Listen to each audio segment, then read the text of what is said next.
Welcome to the Cannabis Cultivation and Science Podcast. I'm your host, Tad Hussey of Kiss Organics. This is the podcast where we discuss the cutting edge of organic growing from a science-based perspective and draw on top experts from around the industry to share their wisdom and knowledge. This week's podcast is with David Bronner, CEO, aka Cosmic Engagement Officer for Dr. Bronners, a top-selling brand of natural soaps in North America. Not only do they make the best soap, but they've dedicated themselves to advocacy around our food supply, regenerative organic agriculture, animal welfare, fair labor practices, and responsible integration of cannabis and psychedelic medicine into American and global culture. In my opinion, this is one of the best examples of how a company can operate ethically and sustainably in today's society, and it was an honor to spend this time with David. I could do an entire podcast just talking about all the amazing things Dr. Bronners has done for the community and its employees, but the main purpose was to discuss their partnership on the Sun+Earth certification for cannabis and the nonprofit David has helped establish called Brother David's. Now on to the show. Hey, David, thanks for coming on the show today. Yeah, thanks for having me. Yeah, I really appreciate you taking the time. I'd love to start off just giving listeners a little bit of background into sort of your own personal history and, a quick overview of the company. Yeah. So my granddad, Dr. Bronner, founded our company as a nonprofit religious organization in 1948-ish. It's a little hazy. He himself was a third generation master soap maker from a German Jewish soap making family. His grandfather began soap manufacture in 1858 in a small southern German town of Laupheim in the Jewish center there, Jewish quarter. And by the time he was coming of age, his dad and two uncles had expanded the family business to be pretty much the biggest soap maker in Germany, and they were had a factory in Heilbronn, another southern German town, kind of in the heart of the manufacturing kind of super center in southern Germany. And he was apprenticed to another master soap making family and earned his master's certificate. But in the late 20s, when he was working with his dad and two uncles, I mean, he was pretty activist from day one, very Zionist, and then just personality-wise, was clashing with his dad a lot. And his dad didn't really want him mixing politics and soap, and as far as the Hitler and the rise of fascism, that wasn't clear at that point, but more just out of the kind of generational clash with his dad. My granddad came over in 1929 to the U.S. and set up shop in Chicago, in Milwaukee, became a consultant to the U.S. soap industry and helped design factories and launch products, and married and had 3 kids, but also was becoming increasingly desperate with the rise of Hitler to get his family out. And his 2 sisters got out. His youngest sister got out in 36 at the age of 20 and ended up in a kibbutz in Israel, and being Geb kibbutz. And then and that was Lottie. And Louisa got out in 38, right before they closed the borders. And she came to the U.S. and eventually became a professor of German and Hebrew at UMass Boston.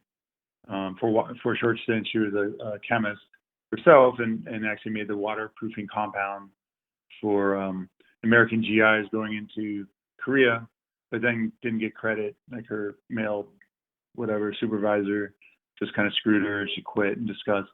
She got her PhD and became a professor.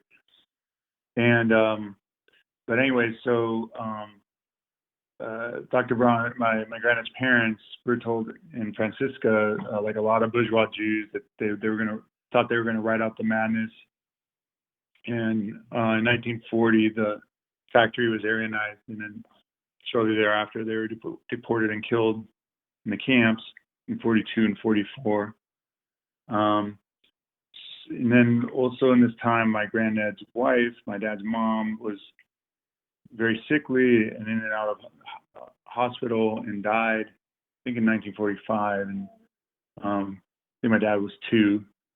So just a lot of just huge tragedy was hitting my granddad.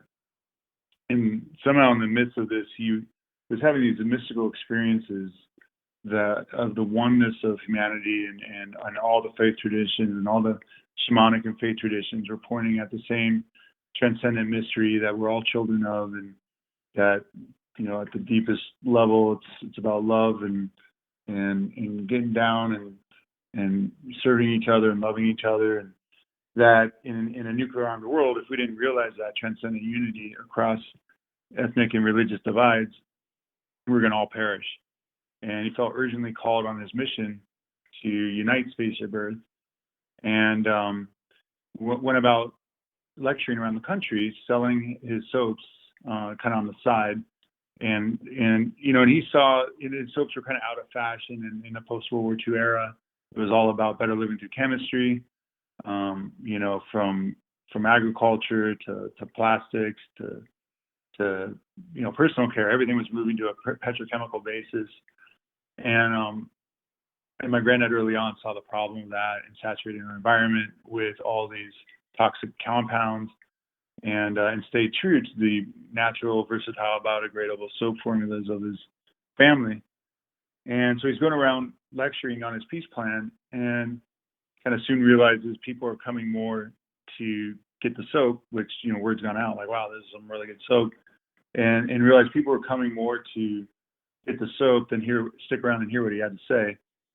So he started putting his message on every label of our bottles. And, you know, for him, the bottle was there to sell a label. I mean, as much as the label was there to sell soap. And, you know, and he did found his company, he considered it a nonprofit religious organization. With the rise of the counterculture and the hippies and the wholesale rejection of the war machine, and, you know, the era of Silent Spring and the ecological catastrophe that was becoming more and more apparent, the soaps has really resonated, and you know, the whole it kind of became the soap of the generation, that you could, you know, wash your hair, your dog, your dishes by the side of the river and not worry about it, and, you know, grew on this label of peace and love. And so, you know, that's what really I think cemented his place. And you know, and then he was part of, you know, our soaps were part of the health food store movement, and the health food movement kind of through the 70s and 80s, and then into the 90s. Well, and then also in this period, the IRS kind of stepped in or came down on my granddad and just basically, you know, disagreed with my granddad's tax exempt status. And my granddad was forced into bankruptcy in the late 80s. And so my dad, mom, and Uncle Ralph at that point stepped in to kind of fire a lot of bad advisors and right the ship and exit as a for-profit. But, you know, we have that nonprofit DNA at the heart of our business. And my dad, for his part, he came up in a series of foster homes because my granddad was off saving the world, and he financially supported my dad and uncle and aunt, but wasn't really around as a father, and kind of bailed on his responsibilities in that way. And so my dad really compensated, and he went into the Navy at age 17, served for 8 years, came out, worked for a bit for my granddad, but then went on to run a chemical specialty operation or manufacturer in LA. Even when my granddad moved down to Escondido here in North County, San Diego. So my dad oversaw that. He developed a bunch of products, including firefighting foam, and then a special effects version of that foam. And so I personally grew up working for my dad. And so then in the late 80s, so him and my mom, so they stepped in. My granddad's health was failing. He had Parkinson's. So my dad and mom and uncle were running Dr. Bronners, and then my dad was also running Bronner Chemical, which was his independent, at that point, his own independent chemical consultancy, which primarily was dealing with firefighting foam and then also special effects foam for Hollywood. And so I grew up going to Alka-Seltzer and commercial shoots, like blasting foam on trees, and movie shoots and such. And, grew up with my brother just blasting foam on each other. And it was super fun out of a 1.5-inch fire hose. But, my dad wanted nothing to do with my granddad's cosmic trip. And he felt as soon as my granddad started on the All One mission, my dad kind of wanted nothing to do with it. And he was all about family and community and what can you do right here, what's in front of you, what's practical, what can you actually leverage and make, a difference in, kind of in your immediate sphere of influence. And and I very much came up under my dad and really downloaded his kind of moral kind of compass. And my granddad, it wasn't really until after college when I was in Amsterdam. I mean, my granddad was, amazing, but just really sailed way over my head as a kid. I mean, I just didn't grok it. And, we must unite the spaceship Earth. And, and I just wasn't in the space yet to really appreciate that. But then, in college, I started smoking a lot of cannabis and, just realizing just how beautiful music and friends and just really prioritizing that and kind of retiring from alcohol culture. And then going to Amsterdam in '95 and intersecting the Cannabis Cup. I had a Euro pass, went to Amsterdam, and really just got blown open, had some huge psychedelic experiences that really kind of made clear that my granddad was 100% on point, and he was exactly right, and that our deepest ground is love and light, and that somehow in this world of absurdity and suffering, that is the truth, and that's what all these faith traditions are pointing at when they're not making idols out of their own beliefs and symbols and systems. And just kind of dedicated myself to making the world a better place. And also in this time, just realizing that cannabis is a sacrament, as are all psychedelic allies, and that I was going to dedicate my life to ending the war. I saw that the drug war is in large part a religious war on the sacraments of our people. And, and in my squat in Amsterdam, there's a church in Arkansas in 1993 of all places called Our Church that formed with cannabis as a sacrament, and made, explicitly to make a First Amendment challenge. And of course, in '93, I mean, they got busted up pretty quickly by the FBI, and people were arrested. And there were 2 people who had escaped and emigrated to Amsterdam, and they were in my squad. And they were just, one of these guys was Sam Smith, like just a real heavyweight dude. And I think he's up in the Northwest somewhere. But just a real spiritual cat, just really dedicating his life to cannabis as a sacrament of higher vibration living, and so just very influential at that time. So anyway, so I came back. I became a mental health. I came back. I sold all my stuff. I moved back to Amsterdam to grow plants and activate, and became vegan in this time frame of just realizing the disaster of Western consumption on the planet, just wrecking environment, whole ecosystems and communities around the world just being completely disrupted to feed the kind of capitalistic machine of making us, tasty food and fabulous clothes, and there's all the consumables that we consume without thinking about it, or how they're produced, or who's producing them, or where they're coming from, and just just seeing that machine on the earth. It's like a comet hitting the earth, and just waking up to that dimension of things. And so just there's a whole series of events, and I came back to the States, and became a mental health counselor in the Waltham Watertown area, suburbs of Boston, working primarily with paranoid schizophrenic population. And my my girlfriend and then wife, now recently ex, and she's amazing, Chris. She was finishing up school, and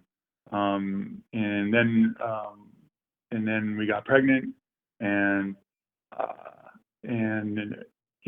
our baby Maya was born on March 7th, '97. And in this time, I've been doing a lot of deep reading. Of course, read Jack Hare's Emperor Wears No Clothes, and a lot of different, just deep thinkers, but really got turned on to like cannabis and hemp as just such a powerful crop, for industrial, for medicine, for spiritual use. And also realized that if a company like Dr. Bronners were to offer me a job, I would go for it in a second, leaving it alone.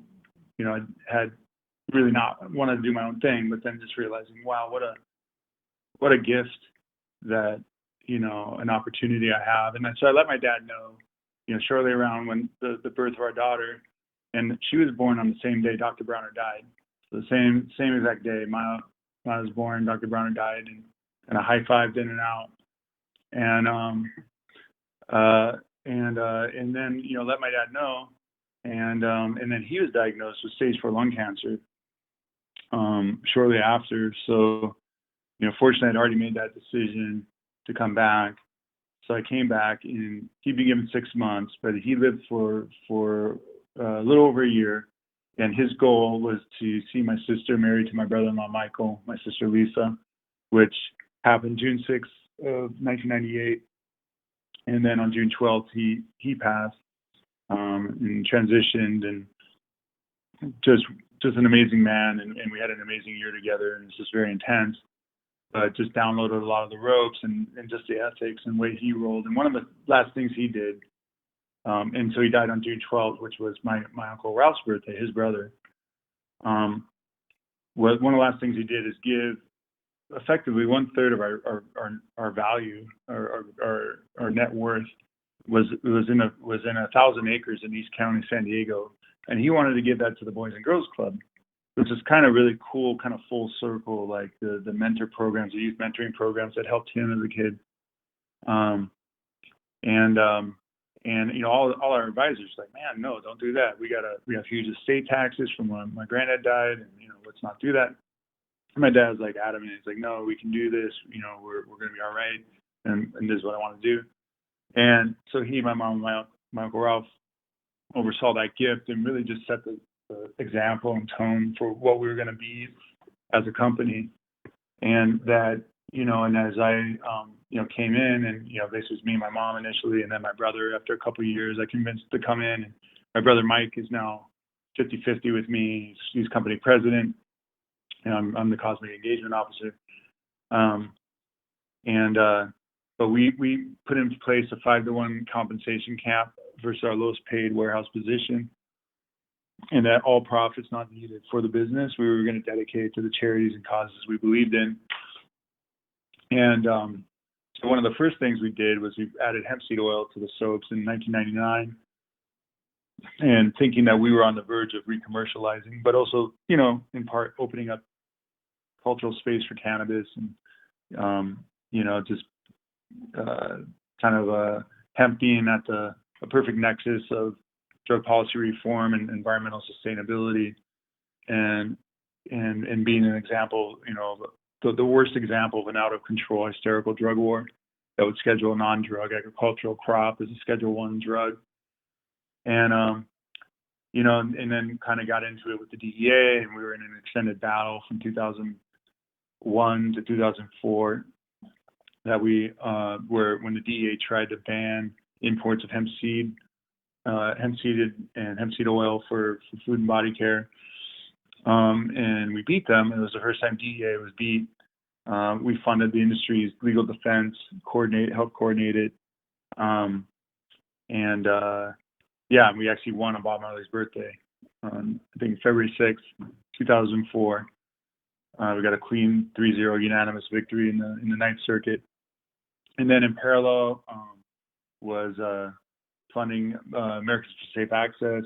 Steph Scherer had come out of the anti-globalization movement to set up, she got tackled by a federal marshal and the IMF protests in D.C. and really jacked her neck and was using cannabis and to help heal. And so she founded the nation's most effective patient advocacy group, and we were big supporters of her and Asa. And then and then in parallel, we were putting in place understanding that our supply chains, that whatever cool stuff we do here at headquarters with our employees and our manufacturing process, that's like 10% of our impact, and that 90+% of our impact was in our agricultural supply chains, and how our materials are being grown and processed mattered way more than what we were doing, turning that into soap in terms of environmental and social impact. So for, like most people, we bought on price and spec. We just, bought from brokers. We had no visibility or real interest in knowing exactly where our stuff was coming from, just like pretty much everybody. And you just buy on the commodity market. But, realizing that that's what's kind of making the earth go to hell in a handbasket, and, that this is the race to the bottom, pitting farming communities against each other. And, it just leads to these huge corporate industrial plantations, ripping up rainforest and, displacing small family farming communities off their land, and they become, plantation workers for slave wages. And it's just it's a horrible cycle. And, especially around our tropical oils like coconut and palm, and then olive oil and mint oil and were our main ingredients, along with the hemp oil. So we set about identifying farming communities that we could work in direct partnership with and on regenerative organic terms, not using a whole bunch of synthetic inputs, synthetic pesticides and fertilizers to produce our raw materials. And, basically trying to figure out, like, how do we farm in nature's image? If you look at a forest, there's no external chemical inputs. It's completely self-regenerating. And so just have been on just an amazing crash course for the past 20 years, getting better and better, and working in partnership with our farmers and kind of best practices as far as compost and cover cropping and minimal soil disturbance and intercropping with complementary tree crops of different canopy heights to maximize photosynthetic capture and biomass yield and soil carbon sequestration, and yields are much higher, and so is income, and then making sure we're investing in the communities where we're working in, and so we've got really cool projects for coconut in Sri Lanka, and now a new one in Samoa. We've got a really cool palm project in Ghana, where we're intercropping cocoa, banana, and cassava with the palm. And it's, biodiverse, wildlife habitat, and that's, always making sure there's plenty of habitat for beneficial insects and predator insects and pollinators. And then in olive oil, we actually partnered. 90% of our olive oil comes from olive farmers from the West Bank, and doing all regenerative, super rad project. And then to be clear, we're not anti-Israel about it, although we do hate the occupation and the current government. We source the balance from half from a Jewish family farm and half from a Arab Christian project in the Nazareth region. So we have Muslim, Jewish, Christian olive oil in our soap, all organic and regenerative. And then all this time too, we've been using our profits to fund different causes and ballot campaigns. And so we're engaged on the GMO labeling campaign really hard against Monsanto and DuPont and Dow, and in Oregon, and we came so close in 2014. We lost by 800 votes. It was such a heartbreak. But learned a lot. Fighting 3 ballot measures in a row there. In parallel, we're helping fund the cannabis, ending cannabis prohibition.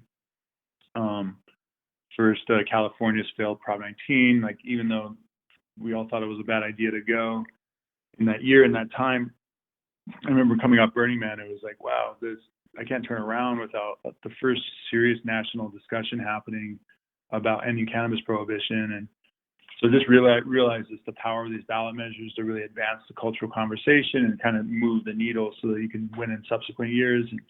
And indeed, we did. We broke through in Washington, Colorado in 2012, and Oregon, D.C., and Alaska in 2014. And we actually funded entirely the D.C. campaign.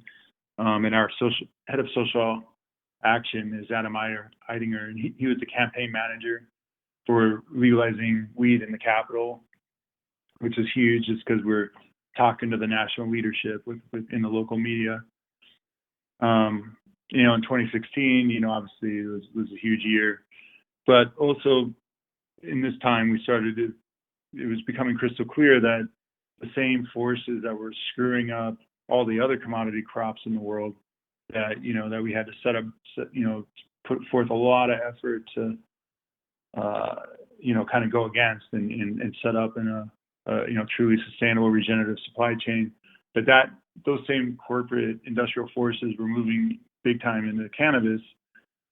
And part of what was really helpful for us in our just kind of normal raw material supply chains and in our products is having the USDA organic program, and then also fair trade certification programs and consumer facing programs that could really tell authentically communicate to consumers who wanted to buy products that didn't go to hell and back. You could certify with a third party that this is you can trust that indeed this product was produced in the way that you would want, and this soap, this food, that apple, that T-shirt. And so we saw with cannabis that because of federal prohibition, you couldn't access the USDA organic program because it's a federally regulated word. And we knew there were some pretty good local certifications out there, but nothing that seemed to have any real traction and degree. And so we were interested in figuring out, well, how can we kind of get some kind of third-party certification program that's robust, that addresses not just soil health and land management, but also fair labor practices. In parallel, we're partnered with Patagonia on the Regenerative Organic standard. So the Regenerative Organic Alliance, and the website for that is regenorganic.org. So that's this next level certification that takes the best of fair labor, soil health, and animal welfare and pasture-based criteria into one single standard. And we're all in the pilot of that, and we're going to launch that early next year for full-scale commercial launch. So kind of in parallel, we're in the cannabis space, kind of parallel to the Regenerative Organic. We identified Andrew Black, who's works with Oregon Tilth, who's our main organic certifier, and just a really cool, awesome cat, driving a certified kind. And then Jacob over in Colorado doing Cannabis Conservancy, doing great work, and realized these are two really great cats to work with.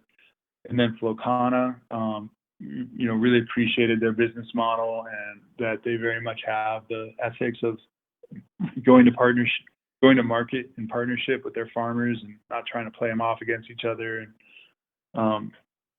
And also a really good founding partner, and just some other stakeholders, mostly farmers, and then just identifying some just really kick-ass farmers who are growing cannabis in a truly regenerative way. A lot of time, many of them multi-generational, back to the lander. Their parents were part of the original organic kind of revolution, and are just growing like really beautiful integrated farms where cannabis is growing alongside vegetables, and just taking care of their land right, and treating their people right. So we helped bring everyone together, or just helped throw some fuel on the process. And so long story short, Sun+Earth is a certification standard specific to cannabis, but basically is very similar to Regenerative Organic, in that it basically celebrates farmers and products and brands that are sourcing and producing medicine in a righteous way, just without chemicals, in the soil, under the sun, with fair labor, and just kind of tending their land right, and receiving prices from brands that are also certified that that they can take care of their land correctly.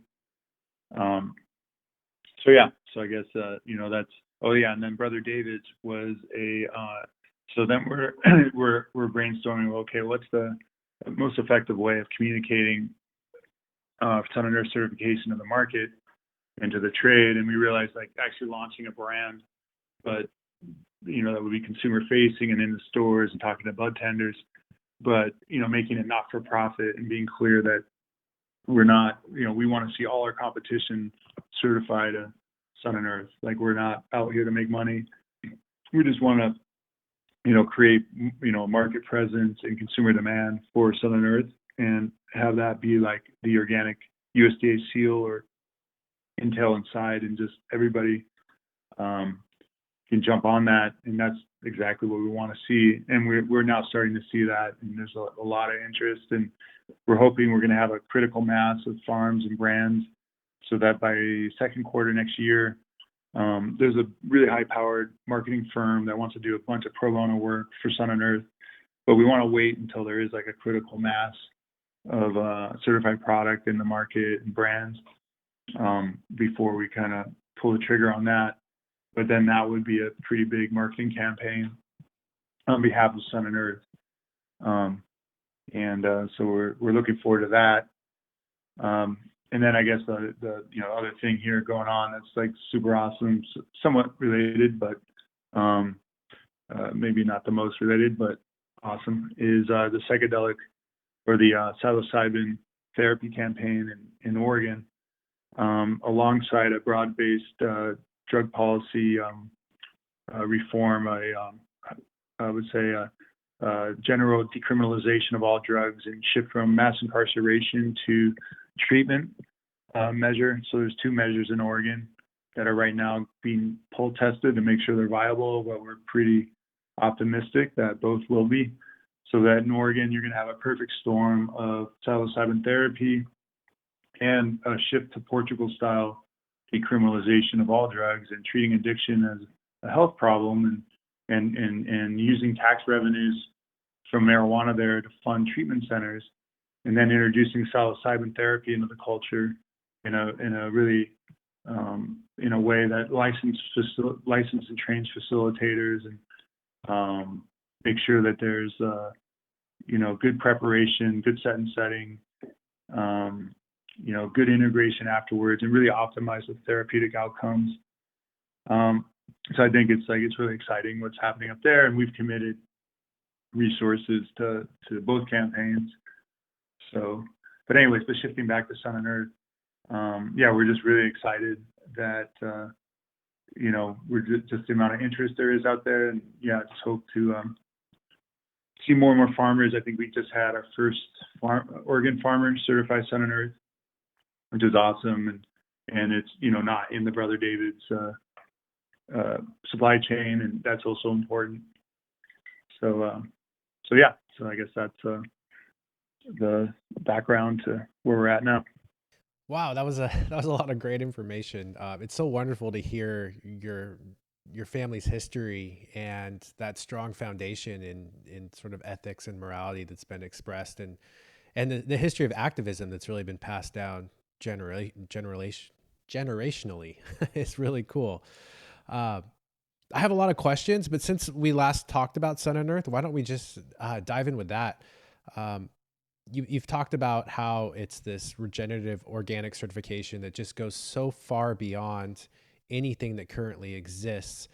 And people can, I'll put all the links online here so people can read more about exactly what that certification entails. So we're not going to go into all those details. I'll probably have Andrew on to talk more about them.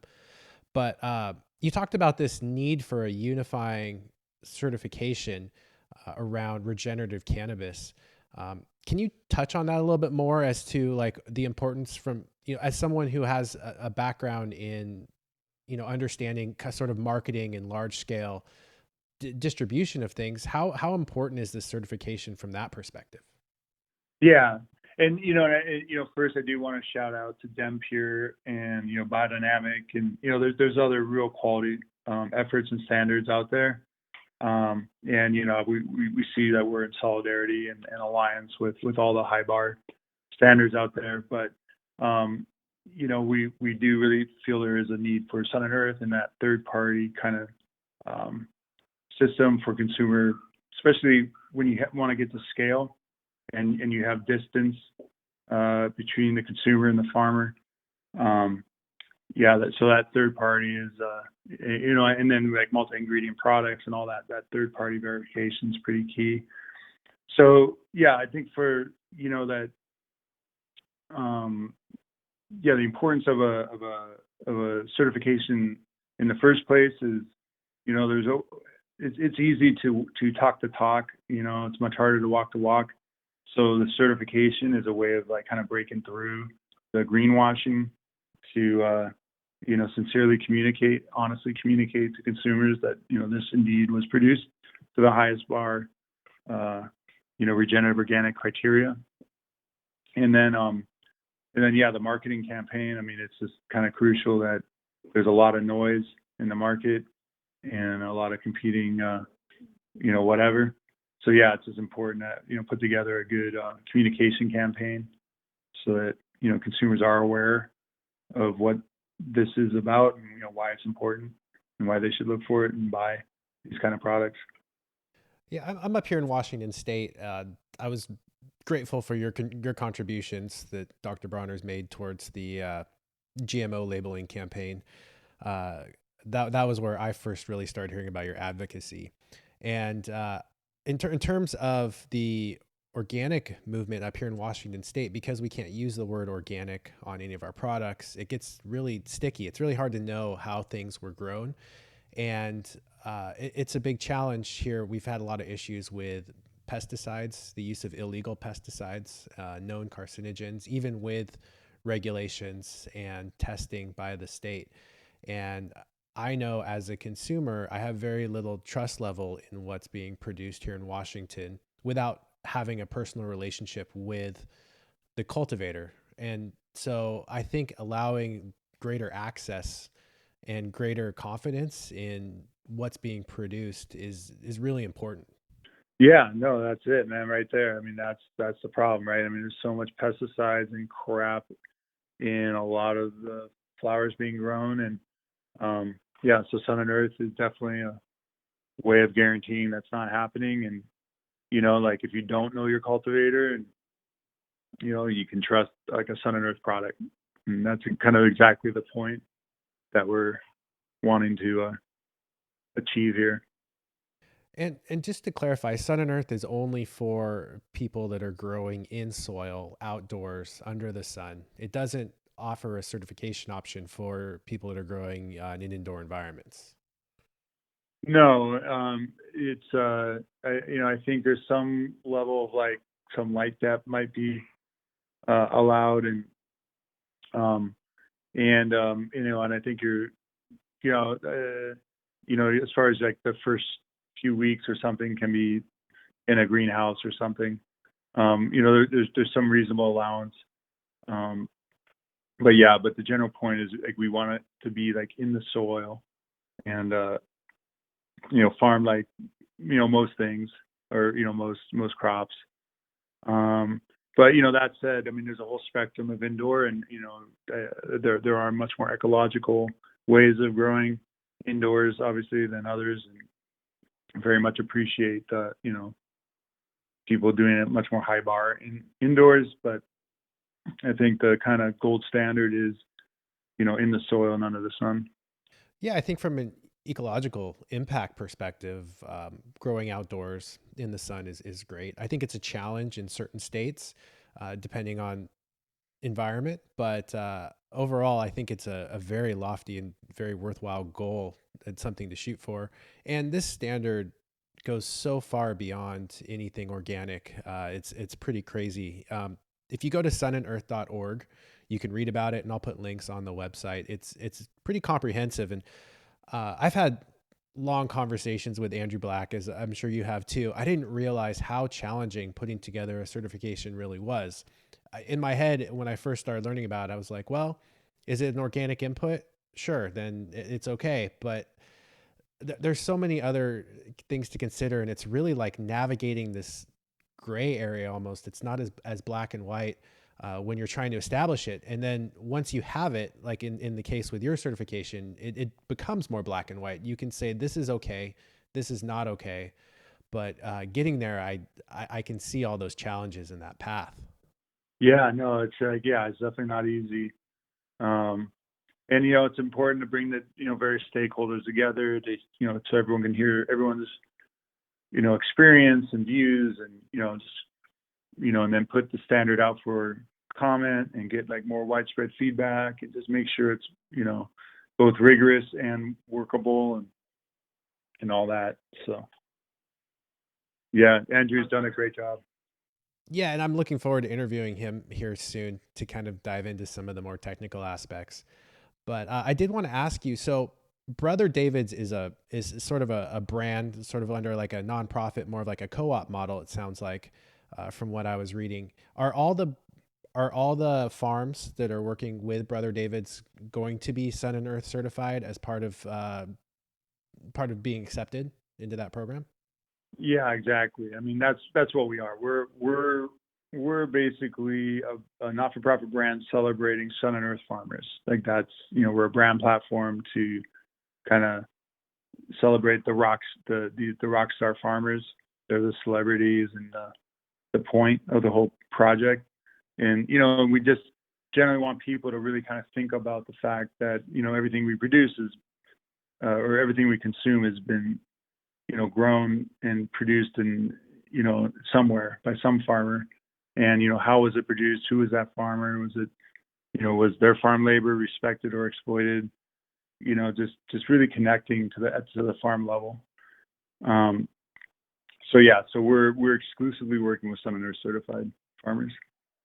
Okay, so the idea is then that farms are incentivized to join this program because they're going to have people backing them, handling more of the marketing and those aspects, and they can focus then on the farming and cultivation. And then from a consumer perspective, will the product cost maybe $1 or $2 more, but you're getting all that reassurance and you're supporting the farms and ethics that may support, your own personal ethics when you're buying a product? Is that sort of the idea behind that? Yeah. So it's it still depends. I mean, Sun+Earth, Brother David's for sure. We pay a premium to our Sun+Earth farmers, and and there is going to be a marketing budget for Sun+Earth. So if you're just a farmer selling direct to consumer, hopefully we're going to create awareness, but such that you can command a price premium. But generally speaking, I think a lot of what we're going to really target as far as getting that premium to farmers is we want to see the brands at the brand level certified as Sun+Earth, and then as part of that commitment, like they would then pay like a 10% premium or whatever to farmers that they're sourcing from who are go through the effort to become Sun+Earth certified. That's not like mandated, but it's like something that we're recommending that be the case. And it's kind of like organic on the shelf. I mean, it is a higher price, and it's just about communicating to consumers why they should pay that higher premium. And we're going to set about doing that, but I wouldn't say advise farmers like oh, we totally got it and you don't have to spend time like telling the story. We kind of need all of us. It's kind of like a, what do you say, open source project. We all got to be talking about it. So I'm kind of curious your opinion. So you guys have managed to maintain your ethics and integrity with Dr. Bronners and still lead the industry in your field with natural soaps. I'm kind of wondering, how do you manage to compete with these larger corporations that are making more money and spending more on marketing, using cheaper inputs, and yet you're still able to pay an equitable wage and donate considerable funds to the causes you believe in? I think there's parallels here in the cannabis industry as some of these larger companies are moving in. Do you have any advice or anything you can share around that? yeah, I think just being kind of true to yourself and doing the right thing. Making sure you're paying your people well, and sourcing from the right kind of farms and farmers, and all that results in a somewhat higher price point. But telling that, just being effective in telling that story and communicating that there's a huge swath of cannabis consumers who like organic shoppers for food. I mean, they want to know where their medicine comes from. They want to know it didn't suck. And I think that there is a real market there to tap. And yeah, I think the big players, they're going to have a lot of money and slick campaigns and whatnot, but they generally aren't going to have as much soul as a really kind of smaller, more awesome, more nimble kind of brand or company or farm. And I think that just kind of really connecting in that more soulful way with your customer base and them just really appreciating what you're about is like really not just producing the righteous product in the best way possible, but just also generally vibrating in a way that's trying to make the world better. I think that definitely can withstand it's I don't want to minimize how hard and difficult it is with all the players moving in and the huge disruptions going on in the industry, and that's part of what Sun+Earth is about. Is really about helping the farms and small family farmers really struggling in this kind of catastrophe really to survive. And this is one of the tools. It's like, okay, how do we effectively communicate to the consumers like Dr. Bronners it's connected with? How do we give what are the tools? How did we do it? So that's part of what Sun+Earth is. And and I would just say that we were small once, and that I guess and then just making sure you got the right margin structure to support all that, but not too high a price point. That's a big trick. And I guess just navigating the waters skillfully as you can and with a whole lot of luck. I guess that's how we did it. So what I'm hearing is have a good product, stick to your guns and keep your ethics and what you believe in, and then make sure to tell a story and tell your message effectively. Is that sort of some of what you're getting at there? That's it. And then I don't know, maybe that you resonate in a cool way and you get some cool breaks. Just staying true to your guns in some ways that you wouldn't otherwise. And but that's it. That's pretty much the recipe. Yeah. So your advocacy for hemp and cannabis goes back, quite far. I know you were even arrested back in 2012 in front of the White House. How do you feel the legalization process has gone so far in a lot of these states? And where do you see it headed for cultivators? Yeah.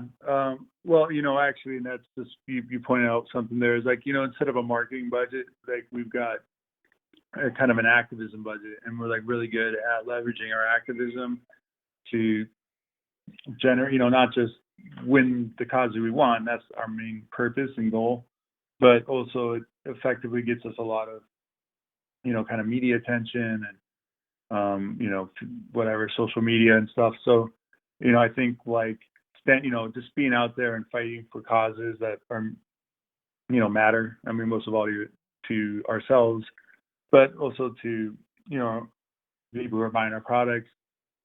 I think that's,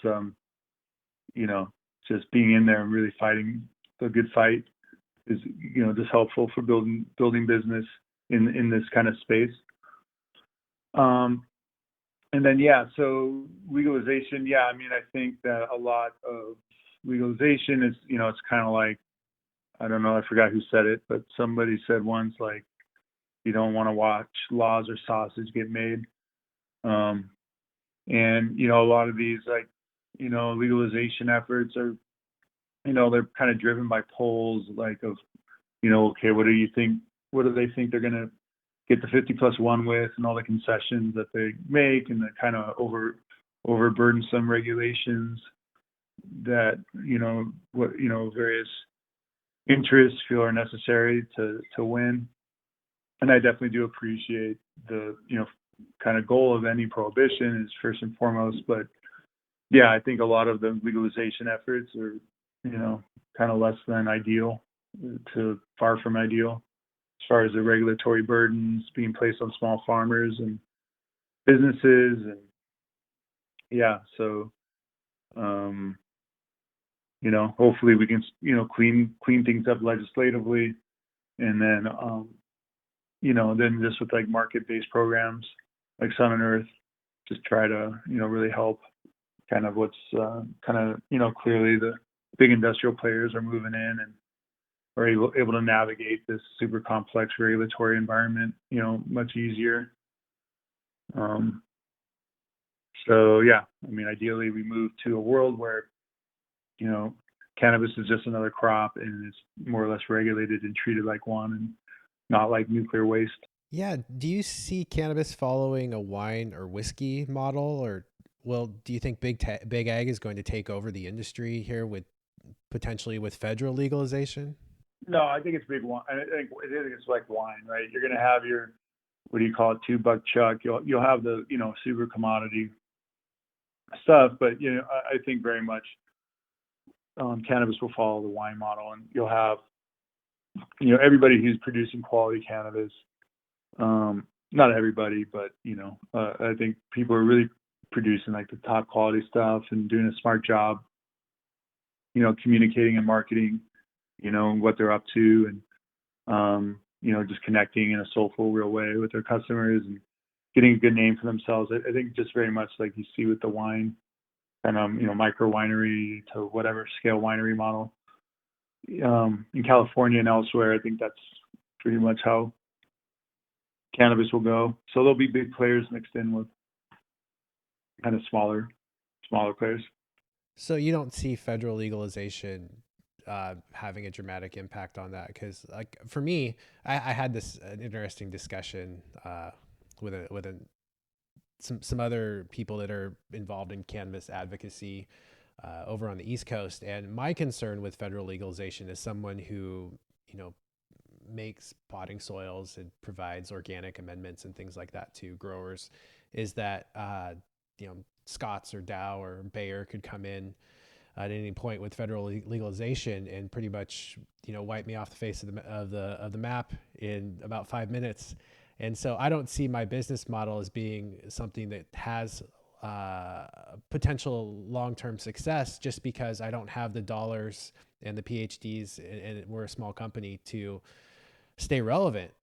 I don't know what your thoughts are on it, on on all of this, but I think it's an interesting subject to talk about for sure. Yeah, no, and can you say again what's your business focus? So I have a 7-acre like farm and feed store that's organic in Washington State, and we're big advocates for growing your own food and regenerative agriculture, but I'm actually having to shut down the farm due to some code compliance issues with the county. And so we're just focusing now on our gardening side of our business, which is providing, organic amendments and Right. soils and things like that, organic soils to the cannabis industry. And I know that, Scott's already has a line called Black Magic that's available in Home Depot. More and more companies are focusing on organics and coming out there, but a lot of the big ag companies are still holding off due to this, the federal regulations. But I'm just wondering if we're going to get flooded the moment. I'm wondering if they're already doing research and they're just ready to take over the moment, someone else is elected or the things go legal. It's really interesting. Yeah, no, I mean, that's definitely, a concern. And I mean, I would say that just kind of like you see with organic and the point of like regenerative organic is that it kind of rewards, or the only, it's generally hard to be a Sun+Earth farmer or a regenerative organic farmer if you're big. It's pretty management intensive style farming, and, lends itself to smaller scale to kind of handle the diverse crop rotations. And I mean, they're much more productive farms by area, and and just are much more knowledge intensive and management intensive versus chemical intensive. So I think that that's part of what we hope to do with Sun+Earth. Is create that market space and consumer space that just is hard to do at a large scale. And then I mean, for any given, I guess, input or commodity, I guess it depends.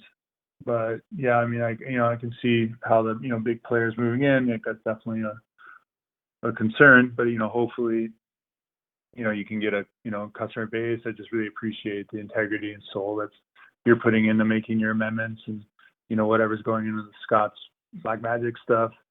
not nearly as awesome. So, and that's something I guess for Sun+Earth to think about on the input side as well. Just that kind of reality.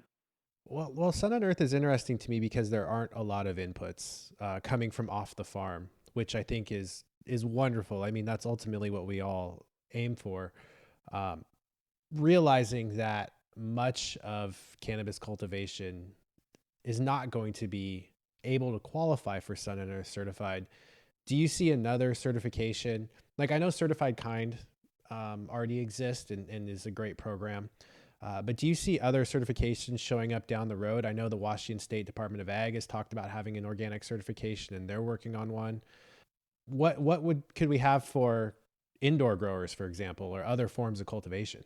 Yeah. 100%. I mean, I think it's all about incremental progress, and I don't want to say that the perfect should be the enemy of the good. And I think there's definitely room for certifications at different levels. And I mean, ideally, they are like an on-ramp to Sun+Earth eventually, as farmers kind of get off chemical inputs and start generating more on-farm fertility and, just get into that rhythm. But I think definitely a spectrum makes sense and is going to be the reality. So you think there's a chance, chemical or synthetic growers will switch over to this type of certification? Because the way I saw this is like this certification is so far beyond even just organic certification. The people that were the farmers at least that would be interested would be the ones that are already like pretty passionate about regenerative agriculture, or at least have some working knowledge, because the amount of knowledge involved to meet the standard is pretty high, I would say. Yeah, no, 100%. I mean, the jumping off point to Sun+Earth is organic, not conventional farming. I mean, I would say conventional would need to go organic and, just kind of learn, I mean, it's a big thing to go off chemicals and manage pest and weed pressure and fertility, without synthetic inputs. And I don't think most conventional growers are in a position to go to Sun+Earth. But I think if we're successful as a program, like the USA Organic program, and we create consumer demand, that will create, the incentive for many farmers who are or maybe are organic but not quite to Sun+Earth to like go ahead and up their game to that level. And I guess even conventional farmers can there's things like integrated pest management and different regenerative ag techniques that are they're not necessarily in the organic program, but are farming in a relatively more ecological way versus like the complete disaster of monoculture, GMO deserts. But yeah, no, I think it's definitely it's a high bar. It's definitely not everybody is ready to immediately Sun+Earth, but we do want to recognize everybody who is there, who right now don't have that kind of market distinction. We want to kind of give them that recognition and consumer-facing recognition. So your philosophy is really to meet growers wherever they're at in the journey, and if you can just send them a little closer, a little further down the path towards helping the environment and being a little more ecologically conscious, then it's a win. So this really isn't intended to be exclusive. It's more of an inclusive process, it sounds like. Yeah, man, that's on the Regenerative Organic standard, we've got a bronze, silver, gold system, and I think they're entertaining a tiered system if that's not already the case in Sun+Earth. I mean, I think I definitely want to, and then there's incremental steps all along the way. And you said it well. It's just all about like wherever you are, just begin that journey towards, the regenerative organic kind of holy grail. That's the ideal, the grand vision is like if all of us take responsibility as consumers and we see our plates as farms and our knives as butchering knives and our forks as pitchforks, and what does our section of the garden look like? What kind of farm? What is that land? What does a farmer's land look like? His workers, is he able to take care of his land in a regenerative way, or is he just, is it just like a blasted industrial landscape that's just, wrecking the world? One third of the Earth's surface is under industrial agricultural mismanagement, and if we can shift that to regenerative organic, and farm in nature's image, and our farming ecosystems are replicating natural ones in important functional ways.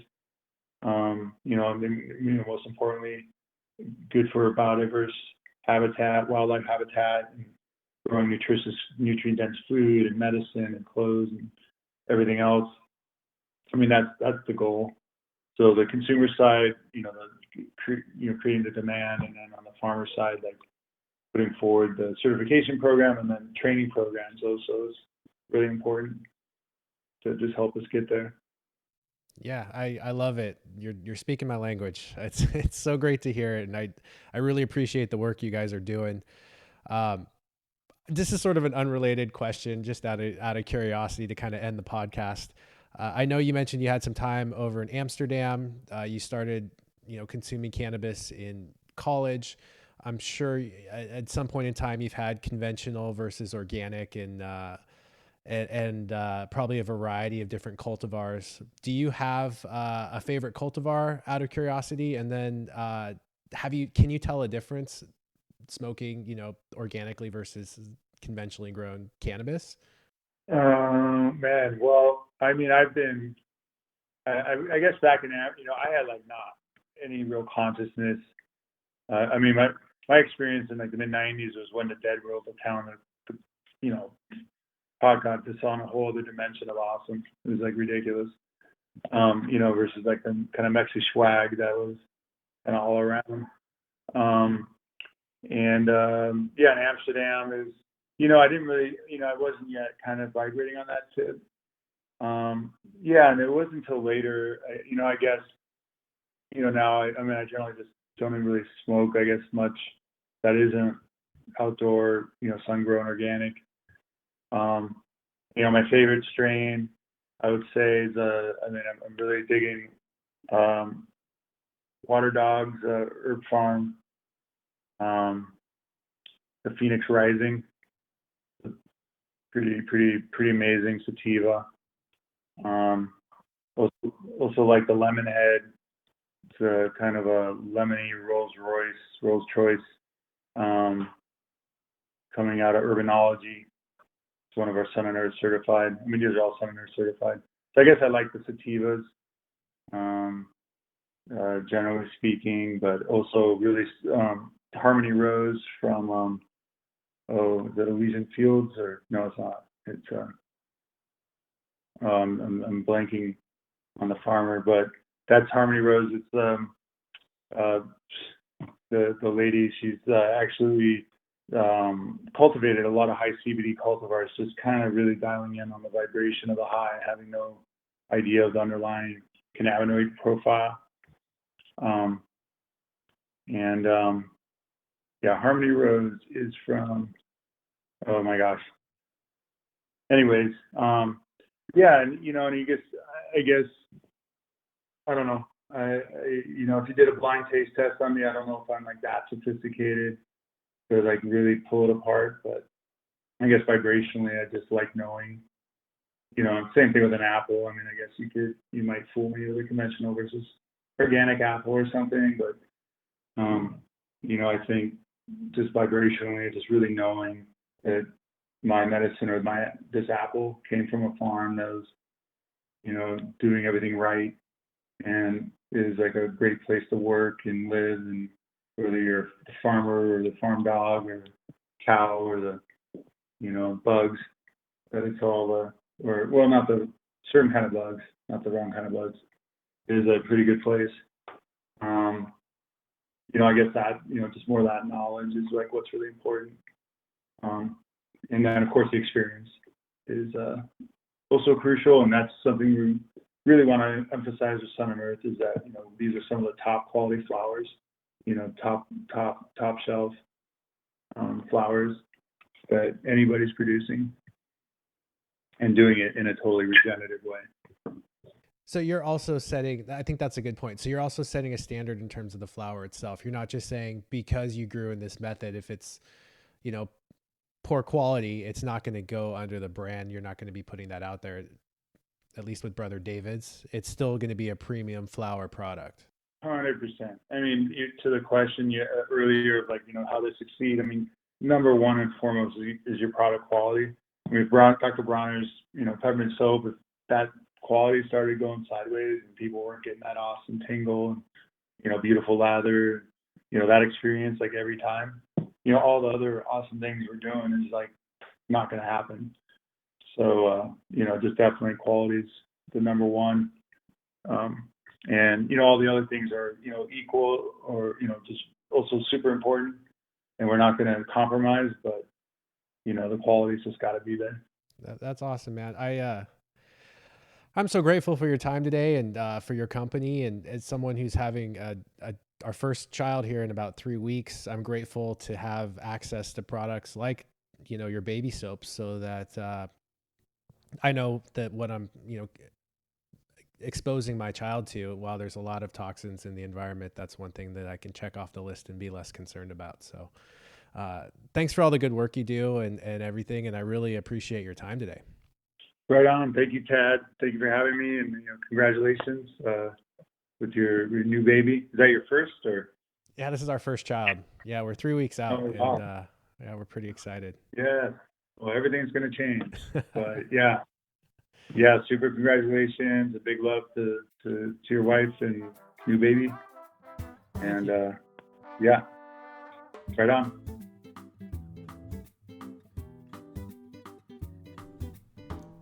That was David Bronner, CEO of Dr. Bronner's Natural Soaps. Stay tuned next week for my interview with Andrew Black on the importance of certification and what considerations go into creating one. Soon after that, though, I'll be diving back into the science side of cultivation with some university research on cannabis to present from the University of Guelph in Canada. You are listening to the Cannabis Cultivation and Science Podcast. I'm your host, Tad Hussey. Don't forget to check out our website at www.kisorganics.com for more information and resources. Thanks for listening.